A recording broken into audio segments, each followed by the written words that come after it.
पर जाना, गंगा के घाट पर जाना, नर्मदा के घाट पर जाना और घाट पे जाके दिया लगाना, उसको हमारे यहाँ क्या कहते हैं? दीपदान।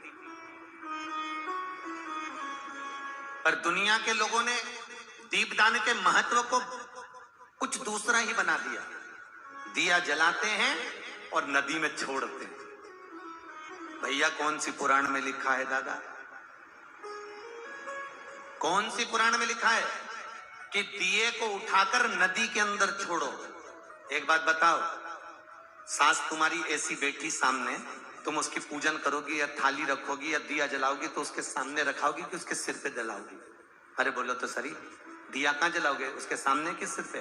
पर दुनिया के लोग दिया कहां जला रहे हैं? दिया जला के छोड़ते हैं गंगा जी में,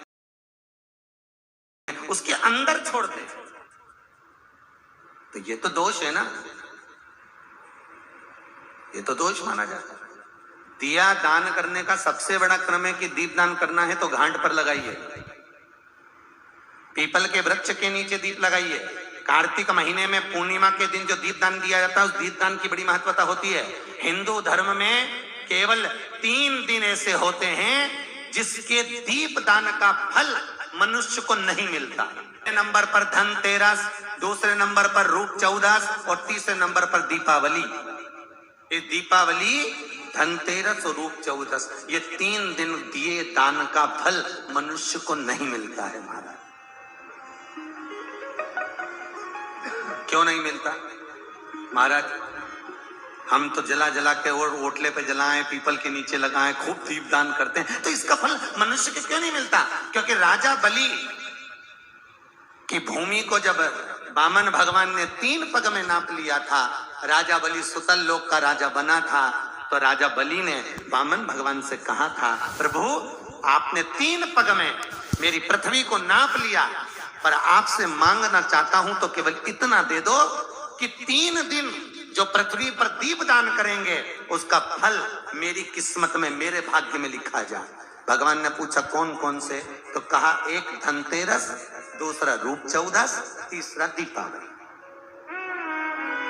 इतने में लक्ष्मी जी आके खड़ी हो गई। लक्ष्मी जी ने कहा राजा बलि से, भैया पृथ्वी के लोग सबसे ज्यादा पूजन तो उसी दिन करते हैं, उसी दिन दीपदान करते हैं। और लोग तो धनतेरस के दिन दिया लगाते हैं, रूप चौदस के दिन लगाते हैं, दीपावली के दिन लगाते हैं, और सारा पुण्य तेरे खाते में लिखा जाएगा, तो उनके खाते में क्या होगा? इतने में राजा बलि ने कहा, बहन लक्ष्मी चिंता मत कर, दीपावली के बाद में जो कार्तिक पूर्णिमा आएगी, उस कार्तिक पूर्णिमा के दिन जो किसी जलाशय के पास में जाकर, नदी, तालाब, कुंड, कुआं, किसी जलाशय के पास में जाकर अगर एक दिया लगा देंगे तो उसको 3 दिन का पुण्य फल 1000 गुना होकर प्राप्त हो जाएगा। 1000 गुना। इसलिए हमारे यहाँ पर दीपावली को तो केवल दीपावली कहते हैं, पर कार्तिक की पूर्णिमा को देव दीपावली कहते हैं। कौन सी दिवाली है? जम के बोलो जरा। देव दीपावली। दीपावली से बड़ी दीपावली होती है कार्तिक पूर्णिमा के दिन, क्योंकि तुमने ये 3 दिन जो दिया लगाया, इसका फल तुम्हें जब मिलता है जब तुम कार्तिक की पूर्णिमा के दिन किसी घाट पर, नदी के तट पर, तालाब के तट पर, सरोवर के तट पर जब दीपदान करते हो साहब, तब उसका पुण्य बढ़ जाता है। देव दीपावली का दिन हो, 7 पुष्प। कितने फूल? 7 पुष्प। देव दीपावली के दिन कोई भी 7 पुष्प, कोई जो तुमको मिल जाए, 7 पुष्प अपने घर के पास में, घर के अंदर जो मटका होता है, हंडा होता है, पानी का बर्तन होता है, रसोई घर में जहां तुम पानी भरकर रखते हो, 7 पुष्प को उस स्थान पर रखिए देव दीपावली के दिन। और देव दीपावली के दिन सुबह के समय पर अपने उस परिंदे की जगह पर, मटके वाली जगह पर, हंडे वाली जगह पर रखकर 7 घी के दीप रसोई घर के अंदर प्रज्वलित करिए। 7 दीप की पूजन करिए और पूजन कर वो 7 पुष्प जब दीप ठंडे हो जाए, पूर्ण तरह से आनंद के साथ सुबह के समय जब आप पूजन कर लें, उन 7 पुष्पों को दिन भर में से कभी भी देव महादेव के दरवाजे पर, शिव के दरवाजे से मतलब है शंकर के ऊपर, अगर शिव के मंदिर नहीं जा सकते तो बेलपत्री के नीचे, बेलपत्री के नीचे भी नहीं जा सकते तो पवित्र नदी के तट पर, या पीपल के वृक्ष के नीचे, या आंवले के वृक्ष के नीचे, वो 7 पुष्प को अपनी कामना कर लक्ष्मी प्राप्ति के लिए कुछ देर रखने के बाद एक पुष्प उसमें से वापिस बाबा से कुबेर भंडारी का भंडार भरने के लिए लेकर आए, उसको अपने पास में रखकर देखना, अगले साल जब देव दीपावली आएगी तब तुम्हें याद आएगी कि बाबा ने भंडार भरा। समय पर देव दीपावली होगी, कार्तिक की पूर्णिमा। जम के बोलिए कौन सी? कार्तिक की पूर्णिमा। जिस दिन देव दीपावली होगी, जिस दिन नाग दीपावली देव दीपावली मनाई जाएगी, दिया प्रज्वलित करने के बाद जब दीप ठंडा हो जाएगा, उस ठंडे दीप में, ठंडा होने के बाद दिया जब ठंडा हो जाता है, बाती लगाने के बाद उसमें जो तेल रह जाएगा, बाती का अंश रह जाएगा, उसके फल से, कार्तिक महीने के फल से तेरी गति सवरेगी और तू नारायण के धाम में सदा विराजमान रहेगा।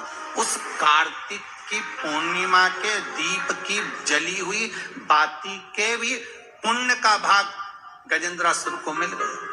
कार्तिक महत्तम का इतना प्रमाण है महाराज।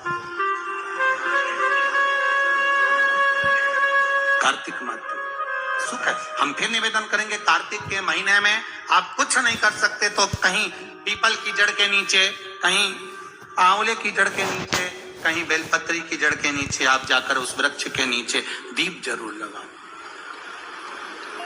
जलाइए।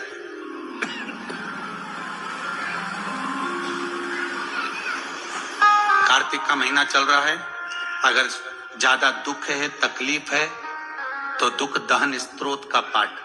कौन सा पाठ? दुख दहन स्त्रोत का पाठ आप इन 3 वृक्ष में से, आंवला हो, पीपल हो, चाहे बेलपत्र हो, इन 3 वृक्ष के नीचे कहीं पर भी बैठकर आप उस पाठ का स्मरण करो, घी का दीप लगाकर। बाबा चाहेगा मेरा विश्वनाथ तो आपके दुख को नष्ट करेगा और सुख का आनंद प्रदान करेगा। दुख दान स्त्रोत का पाठ।